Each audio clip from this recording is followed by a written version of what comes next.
ایک بابا جی تھے درویش دلی میں، ان کے پاس ایک بندہ آیا، کہنے لگا تو دعا فرما دے. تو فرمانے لگے چھوٹی کہوں یا بڑی کروں دعا؟ تو کہا حضرت بڑی فرما دے. تو فرمایا ایسا کر، کسی کونے میں نہ منہ دے کے کسی کونے میں دعا مانگ ساری امت کے لیے، یا اللہ جو مجھے دینا نا پہلے ساری امت کو دے دے، ساری انسانیت کے لیے اور سارے عالم کے لیے، اور حتیٰ کہ غیر مسلم کے لیے مانگ. یہ بڑی دعا ہوگی. پھر کیا ہوگا؟ پوچھنے لگا بابا جی کیا ہوگا؟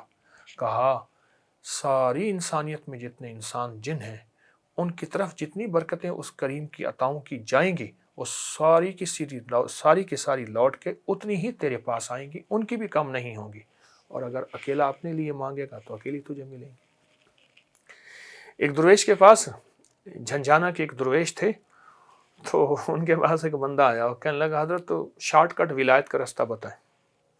بڑے مجاہدے ہوتے ہیں، بڑی قربانیاں ہوتی ہیں اور بہت زیادہ، کچھ شارٹ بتائیں ولایت کا راستہ اور میں ولی بن جاؤں. حضرت نے فرمایا یہ کون سا مسئلہ ہے، کون سی مشکل ہے؟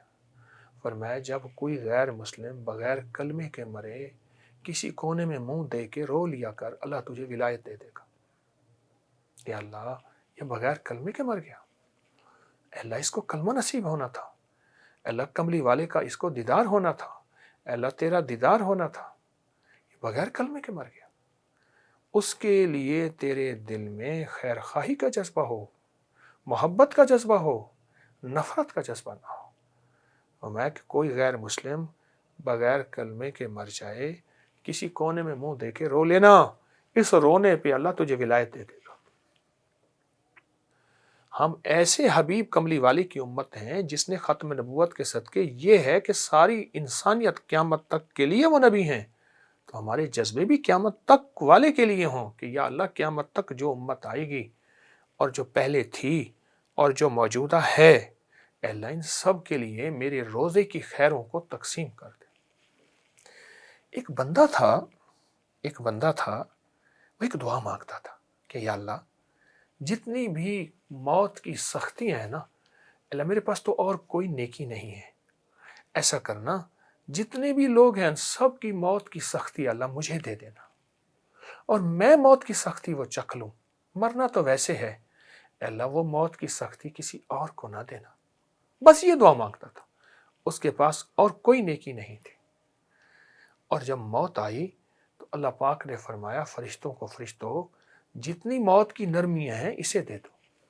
اس نے ساری عمر میرے بندوں کے لیے مانگا، اور بندے میرے عیال ہیں اور میرا کنبہ ہے، اور مجھے اپنے بندوں سے محبت ہے، اور جو میرے بندوں سے محبت کرے گا اس سے میں محبت کرتا ہوں، اور جس سے میں محبت کرتا ہوں اسے اپنے مہمان خانے میں بھیجتا ہوں، اپنے قید خانے میں نہیں بھیجتا.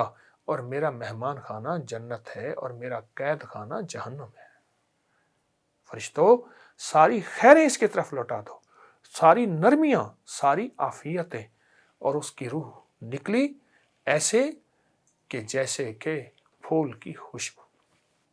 تو چھوٹا جذبہ چھوٹی دعا، چھوٹی دعا تو چھوٹی قبولیت، بڑا جذبہ بڑی دعا، بڑی قبولیت اور بڑی نعمتیں. کیوں فرماتے ہیں ایسی مسجد میں نماز پڑھو جہاں نمازی زیادہ ہو، ثواب زیادہ ملے گا. جمعہ کی نماز کی افضلیت اس لیے ہے کہ مجمع زیادہ ہوتا ہے. تو ہماری جتنی بڑی دعا ہوگی اتنی قبولیت کی کیفیت ہوگی. یا اللہ ہم نے اپنی ذات کو سامنے رکھا، زیادہ سے زیادہ بچوں اور والدین کو سامنے رکھا. اے اللہ پوری امت کے وہ لوگ جن کو خیر کا پتہ ہی نہیں، اے اللہ ان تک خیر کیسے پہنچے گی، ان تک برکت کیسے پہنچے گی؟ جو تو مجھے اپنے خزانہ غیب سے عطا کرے گا اللہ سب کو لوٹا دے اور سب پہ نچھاور کر دے، اور یہ برکتیں سب کو عطا کر دے. یہ جذبہ لے کے چلنا ہے، یہ جذبہ لے کے چلنا ہے. اور اس جذبے سے جو ملتا ہے حیرت انگیز ملتا ہے. اور اس جذبے سے برکتیں اور وہ دعائیں جو ہم کبھی سوچ نہیں سکتے. اللہ فرشتوں کو کہتے ہیں فرشتے فلاں میرا وقت کا ولی تھا، فلاں صدی میں آیا تھا، اس کا یہ جذبہ تھا، اس کی عمر 100 سال تھی یا 50 سال تھی یا اتنے سال تھی، اور اس نے جتنی خیر کی برکتوں کی دعائیں مانگی تھیں، جاؤ سارے اس کی جھولی میں ڈال دو.